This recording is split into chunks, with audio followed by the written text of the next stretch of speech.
অনুভব হতেই আমার ঘুম ভেঙে গেল। ব্যথায় কুঁকড়ে উঠে গালে হাত দিতেই সামনে থাকা লোকটি গাল থেকে আমার হাত ছড়িয়ে বিছানায় চেপে ধরে আমার ঠোঁটের উপর হামলা করলো। যেন এক জন্মে আমার ঠোঁট এই লোকটির শত্রুর ভূমিকা পালন করেছিল, তাই এই জন্মে সামনে পেয়ে ঠোঁটের উপর অত্যাচারে তার সুদে আসলে মিটিয়ে নিচ্ছে। অন্ধকারে লোকটির চেহারা দেখতে না পারলেও বুঝতে বাকি রইল না লোকটাকে। নিজেকে ছাড়ানোর কোনো উপায় নেই, তবু হাত মোচড়ানো শুরু করলাম লোকটার কাছ থেকে ছাড়া পাওয়ার জন্য। কিন্তু শেষ রক্ষে যখন হলো না, তখন কান্না ছাড়া আমার কাছে আর কিছুই অবশেষ রইল না। ব্যথার চোটে দু চোখের জল ছেড়ে কাঁদতে লাগলাম। অন্ধকারে আমার চোখের জল গড়াতে বুঝতে পেরে জাঙ্কুক ভাইয়া এবার আমার ঠোঁট ছেড়ে চোখের দিকে তাকালো। কিরে, এভাবে বাচ্চাদের মতো কান্না করছিস কেন? তুমি এমন কেন জাঙ্কুক ভাইয়া? সব সময় শুধু আমাকে কষ্ট দাও। কিস যদি দেবে তো একটু ভালোবাসাও তো দিতে পারো। আমাকে কি তোর পাগল মনে হয় ভালোবেসে কিস দেব, তাও আবার তোকে? তুই কি নিজেকে খুব বড় হিরোইন ভাবিস নাকি? আমাকে যদি ভালোই না বাসো তাহলে বারবার কেন কাছে আসো আমাকে কষ্ট দেওয়ার জন্য? কারণ তোর মতো মেয়েকে শুধু কষ্ট দিতে ইচ্ছে করে, ভালোবাসতে নয়। কথাটা বলতে বলতে জাঙ্কুকের নজর পড়ে তেল পড়ার টেবিলের উপর। আরে তুই তো দেখি দুধটাও খাসনি। তাই তো বলি তোকে দিন দিন আমার কাছে এত পিচ্ছি পিচ্ছি কেন লাগে? দুধ না খেলে কি আর কেউ বড় হয়? কথাটা বলে জাঙ্কুক দুধের গ্লাসটা নিজের হাতে নিল। আমি দুধ খাই না, এটা আমার কাছে খুব বাজে লাগে। আচ্ছা দেখি তোর কাছে কেমন বাজে লাগে। এইটা বলে জাঙ্কুক তার হাত দিয়ে তের দুই গাল শক্ত করে চেপে ধরে জোর করে গ্লাসের সবটুকু দুধ খাওয়াতে লাগে। গ্লাসে থাকা দুধের শেষ বিন্দুটুকু ফুরাতে জাঙ্কুক থেকে ছেড়ে দিল। ছাড়া পেয়ে তে জোরে জোরে শ্বাস নিতে লাগলো। ও মা, মাত্র কিসেই তোর এই অবস্থা? এখনো তো কিছুই করলাম না। তে জাঙ্কুকের কথার আগাগোড়া কিছুই বুঝতে না পেরে তার দিকে ব্রু কুচকে তাকালো। কিন্তু জাঙ্কুক তের চাহনিকে কোনো পাত্তা না দিয়ে বিছানা ছেড়ে উঠে চলে যেতে যেতে বলল, মাঝরাতে দরজা এভাবে হাঁ করে খুলে রাখলে শুধু আমি না, যে কেউই তোর রুমে ঢুকে আসতে পারবে। কথাটা বলে জাঙ্কুক খুব জোরে দরজাটা লাগিয়ে দিয়ে চলে গেল। আর তে বোকার মতো জাঙ্কুকের যাওয়ার দিকে তাকিয়ে রইল। সামান্য দরজা খুলে রেখেছিল বলে জাঙ্কুক তের সাথে এমনটা করেছে। পরের দিন সকালবেলা তে ভাবছে, সকালের মিষ্টি রোদ চোখে পড়তেই আমার ঘুম ভেঙে গেল। এই রোদটা সব সময় আমার সাথে শত্রুতা পালন করে। সকাল হতে না হতে ঘুম ভাঙিয়ে দেয়, অসহ্যকর। ফ্রেশ হয়ে বেরিয়ে ড্রেসিং টেবিলের সামনে দাঁড়াতেই কালকে রাতে জাঙ্কুক ভাইয়ার করা অত্যাচারের ফলাফল বুঝতে পারলাম। ঠোঁট ফুলে মৌচাক হয়ে গেছে, অনেকটা জায়গা কেটে রক্তও জমে গেছে। ইস, রাক্ষস একটা, আমার সুন্দর ঠোঁটটার কি অবস্থা করে দিল। এখন আমি এই নিয়ে বাইরে কি করে যাব? কান্না পাচ্ছে, আমার ভীষণ কান্না পাচ্ছে। কোন রকম কান্না আটকে টেবিলের উপর ধপ করে বসলাম। কিছু একটা করতে হবে।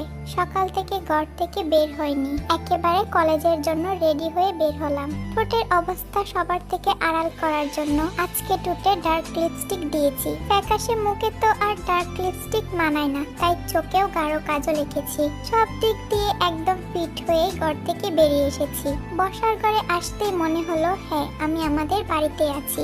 যে বাড়িটা শুধু একটা বাড়ি নয়, আস্ত একটা চিড়িয়াখানা।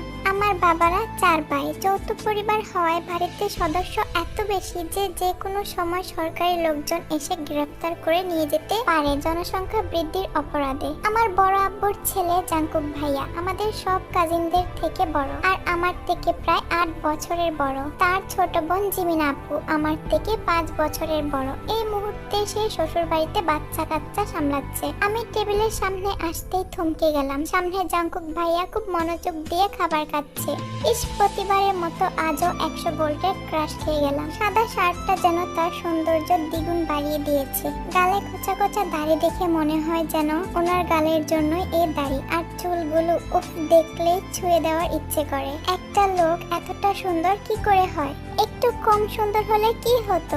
আহা, কি অ্যাটিটিউড! পরিবারের বড় ছেলে যেমন অ্যাটিটিউড, তেমনি হ্যান্ডসাম, তেমনি দায়িত্ববোধ সম্পূর্ণ। এই চিড়িয়াখানার মতো বাড়িতে বড় হওয়া সত্ত্বেও যে মানুষ এতটা গভীর হতে পারে তা ভাইয়াকে না দেখলে জানতেই পারতাম না। ভাইয়াকে পর্যবেক্ষণ করতে করতে তার সামনে চেয়ার টেনে বসলাম। আমার পাশে আমার সে জব্বুর মেয়ে রোজ বসেছিল। রোজ আমার থেকে 1 বছরের ছোট। খাওয়া শেষ হতেই আমি আর রোজ একসাথে বাড়ি থেকে বেরিয়ে আসলাম। দুজনে একই কলেজে পড়ি, শুধু ইয়ারটা আলাদা। আমরা দুজন আমাদের গাড়ির দিকে এগিয়ে যেতে পেছন থেকে ভাইয়া ডেকে বলল, এই দাঁড়া। তার ডাকে আমরা দুজনেই দাঁড়িয়ে পড়লাম। ভাইয়া আমাদের কাছে এসে রোজের দিকে তাকিয়ে বলল, তুই গিয়ে গাড়িতে বস, আমরা আসছি। ভাইয়ার কথা শুনে রোজ কিছু না বলে মাথা নিচু করে চলে গেল।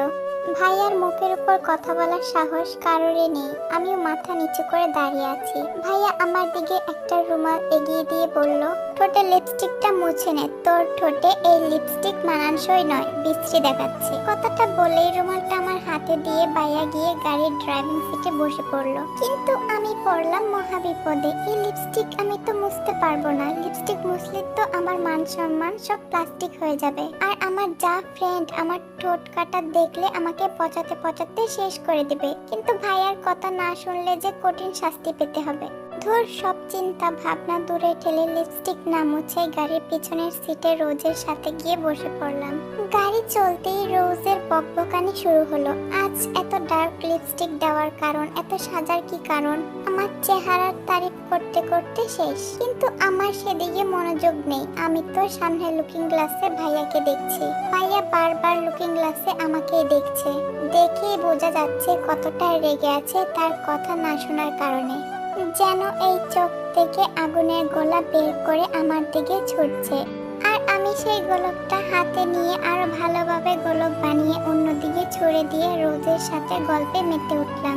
কারণ আমি জানি এখন আর পরে হোক শাস্তি আমাকে পেতেই হবে। একের পর এক অনবরত বেতের আঘাতে আমার হাতে সাদা তালু লাল রক্ত বর্ণে পরিণত হয়েছে। দুধ চোখ খিচে ঠোঁট কামড়ে ব্যথা সহ্য করার চেষ্টা করছি, কিন্তু তা সহ্য করার ধৈর্য বা ক্ষমতা কোনোটাই আমার নেই। আঘাতের অংশ আরো বেশি আঘাত পেতে পেতে হাত আমার অবশ হয়ে আসছে। চোখ বেয়ে পানি পড়ছে, কিন্তু জঙ্কুক ভাইয়া কিছুতেই ক্ষান্ত হচ্ছে না। হঠাৎ মনে হলো আঘাত করা বন্ধ হয়ে গেছে। সাথে সাথে কিছু একটা শব্দ আমার কানে আসতে আমি চমকে উঠলাম। কাঁপতে কাঁপতে জল ভর্তি চোখ নিয়ে সামনে তাকাতেই দেখলাম জঙ্কুক ভাইয়া আমার দিকে অগ্নি দৃষ্টিতে তাকিয়ে আছে। তার পাশে দৃষ্টি যেতেই দেখলাম বেতের কিছু ভাঙা অংশ নিচে পড়ে আছে। বুঝলাম আমার হাতে ভাইয়া বেতটা ভেঙেছে।